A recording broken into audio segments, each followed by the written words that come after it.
आप सबको जय मसीह की। इस सुबह के समय हम एक वचन अध्ययन करेंगे जो भजन संगीता के 12वें अध्याय के 6 वचन से है।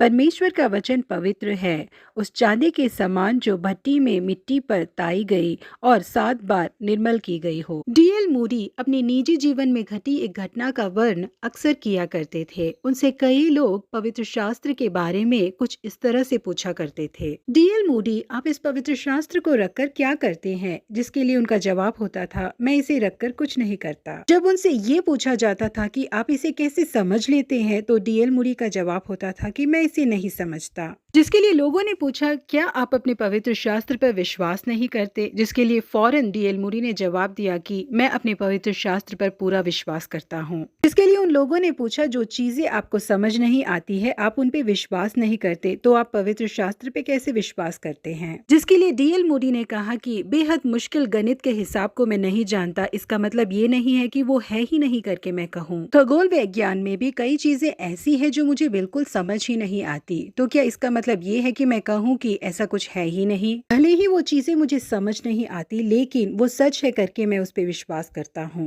एक व्यक्ति ने आकर डीएल मूडी से कहा कि जिन चीजों को मैं अपनी आंखों से देख नहीं सकता, मैं उन पर बिल्कुल विश्वास नहीं करता। डीएल मूडी ने उससे कहा, इसका मतलब है कि तुम्हारे सिर के अंदर दिमाग है, इस बात पर तुम विश्वास नहीं करते क्योंकि तुमने उसे कभी देखा ही नहीं। जी हाँ प्रिय परमेश्वर के लोगों, हमें पवित्र शास्त्र के वचनों पर सवाल किए बिना उसे वैसे ही विश्वास करना चाहिए, क्योंकि इसे पवित्र लोगों ने पवित्र आत्मा के प्रेरणा के द्वारा लिखा है। क्योंकि भले ही आकाश और पृथ्वी टल जाए, लेकिन परमेश्वर का एक भी वचन नहीं टलेगा। इसलिए उन वचनों पर हम ऐसे ही विश्वास करें तो काफी है, वो हमें बल देगा। एक बार एक सूबेदार ने यीशु के पास आकर उससे विनती की कि हे प्रभु, मेरा सेवक घर में लकवा रोग से बहुत दुखी पड़ा है।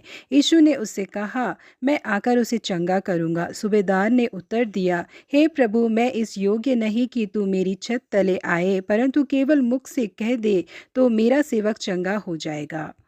यह सुनकर यीशु को अचंभा हुआ और उसने कहा, मैंने इज़राइल में भी ऐसा विश्वास नहीं पाया। तब यीशु ने सूबेदार से कहा, जा, जैसा तेरा विश्वास है वैसे ही तेरे लिए हो, और उसका सेवक उसी घड़ी चंगा हो गया। जी हाँ प्रिय परमेश्वर के लोगों, भले ही हमें समझ आए या ना समझ आए, लेकिन परमेश्वर के वचनों पर हमें विश्वास रखना चाहिए। ये सब कैसे होगा, क्या ये सब कुछ संभव है करके शक किए बिना हमें परमेश्वर के सामर्थ पर विश्वास करना चाहिए करके परमेश्वर हमसे चाहते हैं। यदि हम ऐसा विश्वास करेंगे तो परमेश्वर के वचन हमारे अंदर भी प्रतिफल लेके आएंगे। प्रभु आप सबों को आशीषित करे। Have a blessed day.